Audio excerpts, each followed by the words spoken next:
Simbora, galera concurseira, vamos para mais uma questãozinha aqui de 9784, revisando a nossa lei de processo administrativo federal através de questões. Pessoal, estamos fazendo vídeos aqui todos os dias.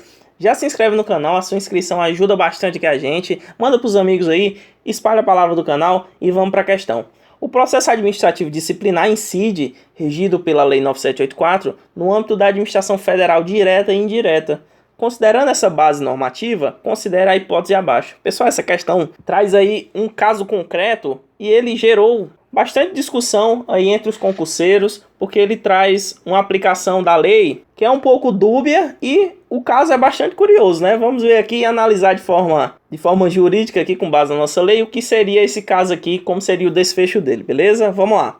Rosana é servidora pública federal e chefe de uma divisão da universidade onde se cadastra projetos, onde se processa o monitoramento das diferentes pesquisas clínicas do curso de medicina e onde também se gerencia as verbas de fomento ao referido tipo de pesquisa.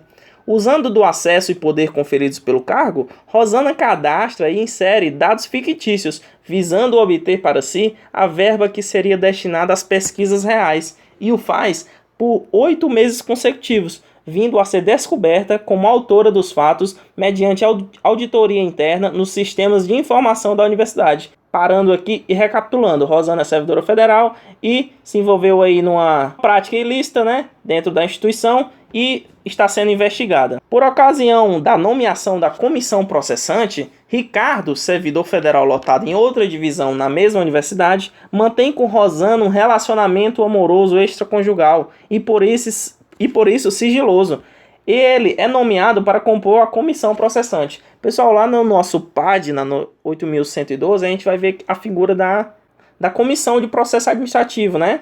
É formada uma comissão para analisar todos os dados, investigar se o servidor cometeu ou não aquela falta funcional, para aplicar nele as penalidades previstas, né? Nesse caso, a gente tem um caso bem curioso. A Rosana está sendo investigada, mas quem foi nomeado para a comissão, um dos membros da comissão é Ricardo. E Ricardo, ele detém um relacionamento amoroso extraconjugal com Rosana, portanto, sigiloso. Aí a questão vem nos perguntar o que Ricardo deveria fazer frente a essa situação, que o Ricardo ele se encontra numa situação delicada, né? O nosso enunciado traz um caso concreto que mais parece uma novela, né? Mas é bem interessante aqui para a gente analisar os institutos da lei. Vamos ver aqui. De acordo com o artigo 18 e 19 da Lei 9784, qual deverá ser a conduta de Ricardo ao ser designado? A gente já imagina aqui, vendo essa situação, e logo pensa em impedimento e suspeição. Então vamos dar uma passeada lá na lei para relembrar os institutos de impedimento e suspeição. Pessoal, a nossa lei vai trazer 3 casos de impedimento e 1 de suspeição.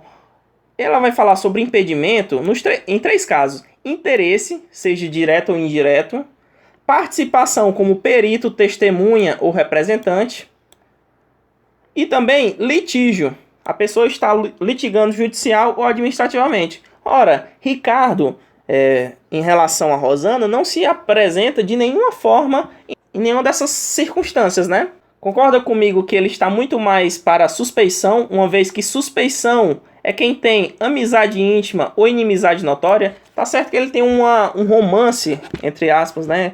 Ele tem um relacionamento extraconjugal com Rosana, e o mais próximo aqui seria a suspeição de Ricardo, uma vez que é o que mais se aproxima aqui do caso concreto, né? Seria a amizade íntima. Vamos então aqui analisar o que a nossa questão trouxe. Já relembramos aqui os principais casos os casos taxativos que a lei traz, né? De impedimento e suspeição, apenas 3 casos em um e um em outro. Vamos ver aqui. Ricardo, segundo a letra A, deve pedir exoneração imediatamente, sem justificar o motivo pelo qual está se exonerando. Pessoal, essa questão aqui não tem nada a ver, né? Trouxe apenas para confundir o candidato. Em frente ao impedimento ou suspeição, o servidor tem algumas opções, mas pedir exoneração não é uma delas, certamente. Letra B. Ele deve participar normalmente da comissão processante, ao mesmo tempo que prossegue com o relacionamento extraconjugal com Rosana. Aqui diz que ele deveria participar normalmente e seguir o relacionamento, né? Entretanto, pessoal, concorda comigo que essa seria uma atitude bastante antiética, né? Sabendo da sua suspeição, né? Ele participar da comissão. Como só ele sabe dessa condição dele, já que o relacionamento é sigiloso, o mais acertado aqui e o que trouxe como gabarito da questão, a questão como a questão considerou, né? Foi a nossa assertiva D. Já vou mostrar aqui para vocês o gabarito. Que diz o seguinte: ele deveria argumentar essa suspeição e abster-se, abstendo-se de atuar e comunicando o fato à autoridade nomeante. A questão levantou polêmicas porque a lei recomenda, na verdade exige, que se abstenha de atuar e comunique o fato imediatamente, não à autoridade suspeita, mas à autoridade impedida.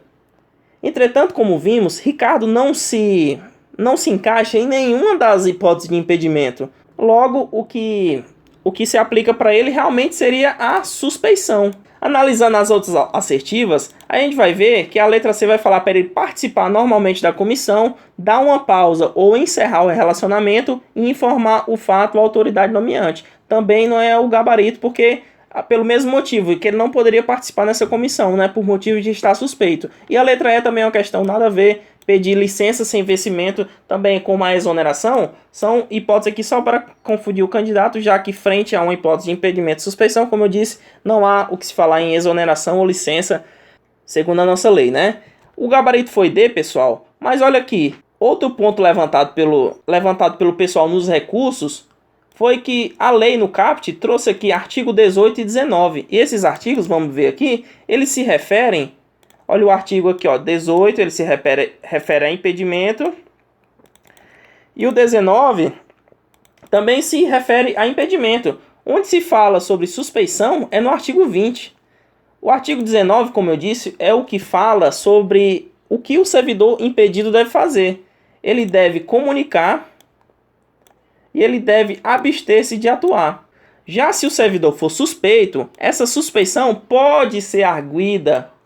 Entende-se que seja por outra pessoa, né? Mas como não havia nenhuma outra pessoa que soubesse dessa situação de Ricardo, de sua situação de suspeição frente a Rosana, a banca considerou como a conduta mais conveniente para o caso que, como eu disse, Ricardo argumentasse sua suspeição e abster-se de atuar, comunicando o fato.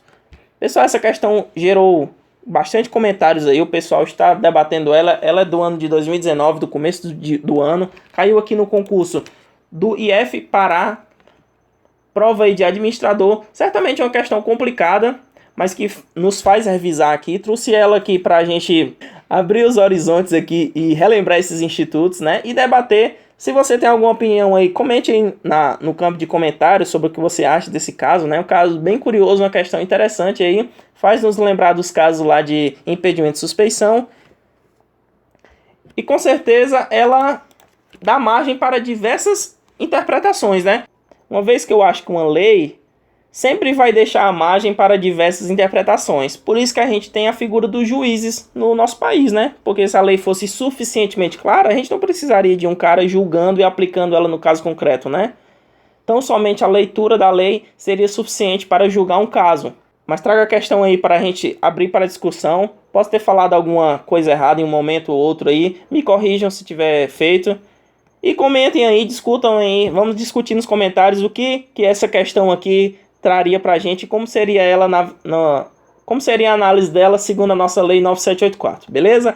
Pessoal, estamos fazendo vídeos aqui todos os dias, 9784, 8112, 8666, leis de direito administrativo comentadas aqui no nosso canal. Se inscreva no canal, sua inscrição ajuda bastante aqui. Mande para os amigos aí essa questão curiosa, né? Essa questão interessante. E bons estudos!